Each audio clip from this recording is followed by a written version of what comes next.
लोग कह रहे हैं हमने रहने नहीं पाकिस्तान के साथ, हम्म। शलवारें उतार के टांग रहे हैं और ऐसे जो गुजरता है हाथ लगा के गुजर जाता है।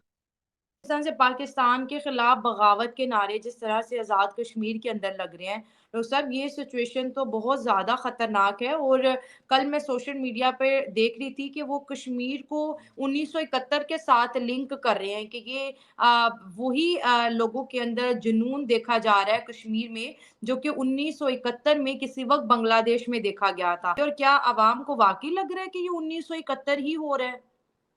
देखें, पैरेलल्स तो वही है ना। अब बांग्लादेश में पाकिस्तानी फौज के बारे में ये कहा जाता है कि इनकी वहां पतलूनें उतारी गई। इंडिया के external affairs minister doctor Jaishankar ने तो पाकिस्तान पर एक बम गिरा दिया है, और वो भी उस वक्त ये बम गिराया है कि जिस वक्त पाकिस्तान में आप जानते हैं कि कश्मीर में अनरेस्ट है, और कश्मीर के जो हालात हैं वहां पर जिस तरीके से प्रोटेस्ट हो रहे हैं। जय हिंद दोस्तों, भारत में लोकसभा चुनाव अपने चरम पर है। ऐसे में इसी हो हल्ले के बीच पाकिस्तान ऑक्यूपाई कश्मीर, जिसको पाकिस्तान ने जबरन कब्जा कर रखा है, उसमें बगावत का बिगुल बज गया। और बगावत का जो बिगुल इस बार बजा है वो छोटे मोटे नहीं, बड़े पैमाने पर बजा है। लोग और मीडिया तो यहाँ तक चर्चा कर रहे हैं कि ये वो हालात हैं जो पहले बांग्लादेश में हुए थे, और पाकिस्तान से टूटकर बांग्लादेश अलग देश बन गया था। सेम ऐसे ही हालात आज पीओके में बने हुए हैं। पिछले 4 दिनों से जिस तरह पाकिस्तानी रेंजर्स और वहाँ की पुलिस ने कश्मीरियों पर फायरिंग की और करीब 150 लोगों को घायल कर दिया, अभी जो खबरें आ रही है उसके मुताबिक 60 से 70 के 20 लोगों की मौत हो चुकी है। इस बात को लेकर पाक ऑक्यूपाई कश्मीर में लोगों में भारी गुस्सा और असंतोष देखा जा रहा है। वहाँ की जनता ने मुजफ्फराबाद की तरफ कूच करना शुरू कर दिया है। पाकिस्तानी आर्मी ने जगह जगह बैरिकेडिंग कर रखी है, लेकिन लोग मानने के लिए तैयार नहीं है। और हालात इतने ख़राब हो गए हैं कि वहाँ पे पाक की पुलिस और वहाँ के कमिश्नर के कपड़े उतारकर चौक पर टांग दिए गए। यही हालात सेम 1971 में बांग्लादेश में पाक फौज के साथ हुए थे। और अभी भारत की तरफ से भी कुछ लोग जैसे फारूक अब्दुल्ला जैसे लोग इस बात को समझने लगे हैं कि पीओके जल्दी टूटकर इंडिया में मिल जाएगा। इसी डर को दिखाते हुए वो धमकी पे उतर आए हैं और भारत को पाकिस्तान के परमाणु बम की धमकी देने लगे हैं। दूसरी ओर पाकिस्तान परस्त माने जाने वाले मणिशंकर अय्यर वो भी पाकिस्तान होके आ गए और उन्होंने भी यही सेम बातें दोहरा दी। इसको लेकर पाकिस्तानी मीडिया और भारत की मीडिया में खूब चर्चा हो रही है। दरअसल ये वे लोग हैं जो रहते हिंदुस्तान में हैं लेकिन पाकिस्तान का फेवर शुरू से करते रहे हैं। इन्होंने भारत को फिर से पाकिस्तान के परमाणु बम का डर दिखाया, लेकिन अभी कश्मीरी जनता खुद ब खुद अपना फैसला शायद कर चुकी है कि अब वे पाक फौज के जुल्म और सितम नहीं सहेंगे। दरअसल पाकिस्तानियों ने कश्मीरियों को खूब इस्तेमाल किया और जैसा कि पाक फौज करती है, इस्तेमाल करने के बाद उन पर जुल्म भी ढाने शुरू कर दिए। उनको बिजली, पानी, आटा जैसी सुविधाएं भी मुहैया नहीं हैं और इसका जवाब कश्मीरी जनता शायद मणिशंकर अय्यर और फारूक अब्दुल्ला को भी देना चाहती है। इसलिए उसने साफ नारे लगाए। जहां पीएम मोदी के समर्थन में नारे लगे, वहीं भारत के समर्थन में भी नारे लगे।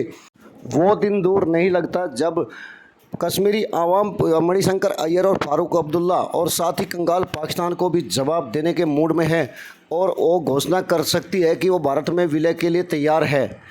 इसी को देखते हुए बीच चुनाव में भी भारतीय सरकार इस स्थिति पर नज़र बनाए हुए हैं। आगे पाक मीडिया व पाक जनता को सुने। आपसे गुजारिश है कि वीडियो को लाइक व शेयर करना ना भूले। धन्यवाद। असिस्टेंट कमिश्नर की हमारे बारे में तो लोग कहते हैं कि भाई इनकी जो फोर्सेस है ना वो आवाम को पीटने के लिए लगता है बनाई गई हैं। तो जितनी बेचारी आवाम मरी है खुद के टैक्स के नहीं, वो बड़ा डिप्रेस है। गोलियों वो असिस्टेंट कमिश्नर बड़ा डिप्रेस है, उसने इस्तीफा दे दिया है। इस्तीफे में ये कहा जा रहा है कि उसने कहा है कि जी मैं, एक तरफ से मुझे कहा जाता है कि मॉब को कंट्रोल करो, मारो इनको, और दूसरी तरफ अवाम के जो मुतालबे हैं वो मुतालबे जायज हैं, तो मैं बैलेंस नहीं कर सकता। उसने इस्तीफा दे दिया और वो पता नहीं अब उसका पता चलेगा कि लेकिन डॉक्टर साहब ये नफसियाती तौर पर असिस्टेंट फॉर कमिश्नर लाइफ की तो वो तो स्कार्ड हो गया ना, वो तो फॉर लाइफ स्कार है, स्कार हो एग्जैक्टली गया। और ये जो शलवार उतारी, इसके कपड़े उतार के चौक में लटका दिए और उसको नंगा भेजा बनियान चड्डी में, तो ये जो शलवार थी ये रियासत की थी, ये उसकी नहीं बिल्कुल थी। रियासत अगर की वो शलवार नहीं, उतारी है ये ना। रियासत की शलवार उतारी, और ये हमारे लिए बहुत ज्यादा शर्मिंदगी की बात है कि हमने ओआईसी बनाई, हम यूनाइटेड नेशन में क्यों, हमने 77 साल पूरी दुनिया को ये कहा कि कश्मीर पाकिस्तान के साथ जो है वो सेव है, लेकिन इंडिया वाली साइड के बारे में आप सब बात करें कि उसके मसले का हल क्या है। और जिस गडियाल में पाकिस्तान की स्टेट का नुमाइंदा असिस्टेंट कमिश्नर, उसकी शलवार उतार के उन्होंने गडियाल में मकबूल भट्ट शहीद चौक में टांग दी। कल भी लोगों पुलिस वालों के कपड़े उतारे हैं, उसकी वीडियोस वायरल हैं। आज जो अभी मुझे आपके इस इंटरव्यू से चंद मिनट पहले जो फोन आया है, उसमें अर्जा के मकाम पर बाग में तकरीबन 150 पुलिस और एफसी वालों को मुजाहिरीन ने यरगमाल बना लिया। तो मैंने उनसे पूछा, मैंने कहा अगर यरगमाल बना लिया तो इनको कहाँ रखा है और इनका क्या करेंगे वो? उन्होंने कहा इनके कपड़े उतार रहे हैं इस वक्त, और कपड़े उतार के इनको नंगा करके तो छोड़ देंगे। तो कहने का मकसद ये है कि इस नहज तक लाया कौन? इस नहज तक हालात को लाने की टोटल जिम्मेदारी जो है वो पाकिस्तानी कब्जे वाले जम्मू कश्मीर की जो हुकूमत है चौधरी अनवारुल हक की, और पाकिस्तान की जो चीफ सेक्रेटरी है ताइनात कश्मीर अफेयर्स का, ये उनकी बराह रास्त जिम्मेदारी और बिल वास्ता पाकिस्तानी रियासत का वो रवैया जो के मिट्टी पाओ मिट्टी पाओ मिट्टी पाओ भाई। जो कश्मीर के हवाले से गुफ्तगू फरमाई है वो मैं आपके सामने रखना चाहती हूँ, जिसके ऊपर मैंने कहा कि ऐसे ही लगा है कि उन्होंने एक छोटा मोटा बम गिरा दिया है।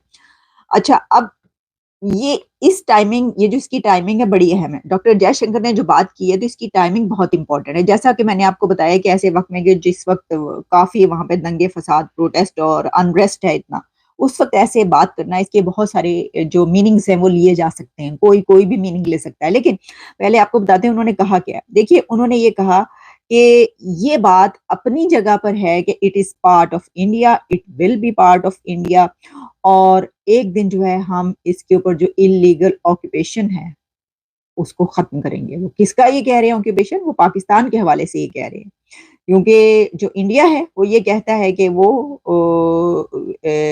उसको पाकिस्तान ऑक्यूपाइड कश्मीर कहता है। जिस तरीके से पाकिस्तान में कहा जाता है ना जम्मू एंड कश्मीर को, तो इंडिया ये आजाद कश्मीर को जो है वो इसी तरीके से कहता है।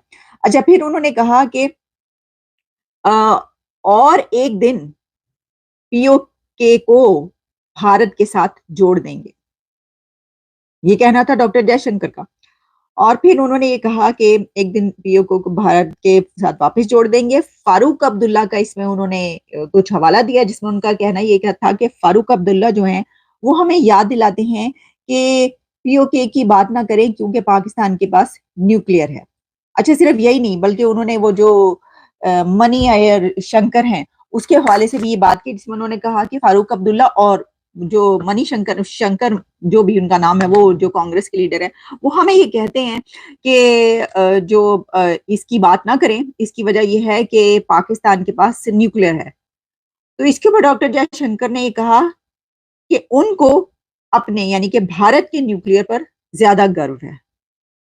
तो वो जो ये बात कहते हैं तो उनको किसी और के उस पर गर्व होगा, लेकिन हमें तो अपने उसके पर गर्व है, और इस तरह से डराने की जो है वो जरूरत नहीं है। और उन्होंने कहा कि पहले जो माजी था इंडिया का, वो उसमें ये होता रहा कि बड़े बड़े दहशतगर्दी के हमले होते रहे, उनके जवाब नहीं दिए जाते थे। लेकिन आपने देखा कि जो मोदी हुकूमत है उसने किस तरीके से उड़ी और फिर बालाकोट और ये सब जो है ये सारे जवाब दिए। और जिस तरह मैंने कहा कि जो बातचीत उन्होंने की है, मुझे तो ऐसा लगा है कि उन्होंने एक बम गिरा दिया।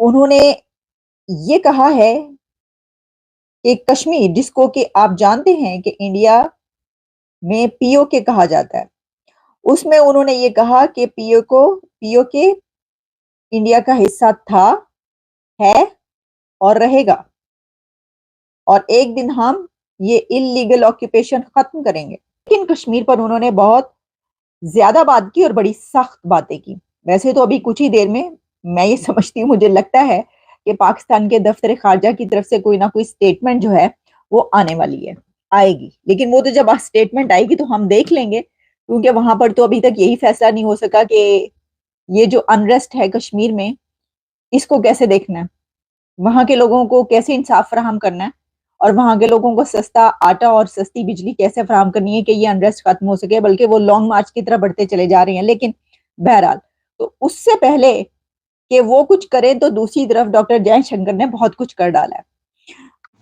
आपने पाक मीडिया के साथ साथ पाक एक्टिविस्ट को भी सुना, जिनका साफ साफ कहना था कि पीओके भारत का जो हिस्सा है वो भारत को मिलके रहेगा। ये खुद ब खुद अभी पिछले दिनों राजनाथ सिंह और पीएम मोदी ने जो बातें कही थी कि उनको कश्मीर को हासिल करने के लिए बल प्रयोग की ज़रूरत ही नहीं पड़ेगी, ये कहीं ना कहीं सच साबित होता नज़र आता है। कश्मीरी अब पाक फौज के जुर्म सहने के लिए तैयार नहीं है। वहाँ पर पाकिस्तान जिस तरह कठपुतली सरकार बैठाता है, वो कठपुतली सरकार पाक गवर्नमेंट के लिए ही काम करती है और यहाँ के संसाधनों पर कब्जा करने के लिए हर तरह के हथकंडे अपनाती है। साथ ही वहाँ पैदा होने वाली बिजली जो 2 रुपये यूनिट पड़ती है, कश्मीरियों को घुमा फिरा कर 40 रुपये पर यूनिट बेच दी जाती है। साथ ही पाक ऑक्यूपाई कश्मीर में आज खाने के लाले पड़े हुए हैं, उनके पास रोज़गार नहीं है। वो भारत की तरफ भी देखते हैं, जब दूसरी तरफ देखते हैं कश्मीर में, तो वहाँ पर जिस तरह उनको खुशहाली दिखाई देती है, तो वो इस बात को सोचते हैं कि हम क्यों इस तरह रहे और क्यों नहीं हम अपने कश्मीर अपने भारत के साथ मिलकर रहे। शायद ये विचार अब वहाँ जन्म ले चुका है और ये रुकने वाला नहीं है। दरअसल पाकिस्तानी हुक्मरानों ने कभी भी कश्मीर में सड़क जैसी सुविधा भी नहीं दे पाए और जबरन कब्जा करके जगह जगह आतंकी अड्डे बना डाले, जिसका इस्तेमाल वो भारत के ख़िलाफ़ करते रहे। और इसके बाद फारूक अब्दुल्ला और मणिशंकर अय्यर जैसे लोग जो पाकिस्तान परस्त है, उनको भी ये एहसास हो चुका है कि ये होने वाला है और हालात जो बांग्लादेश जैसे बने हैं, वो बांग्लादेश जैसा ही हश्र पीओके का भी होने वाला है। इसीलिए ये बरसाती मेंढक अब बाहर निकल आए हैं। वीडियो को लाइक व शेयर करने के लिए आप सभी का धन्यवाद। जय हिंद, जय भारत।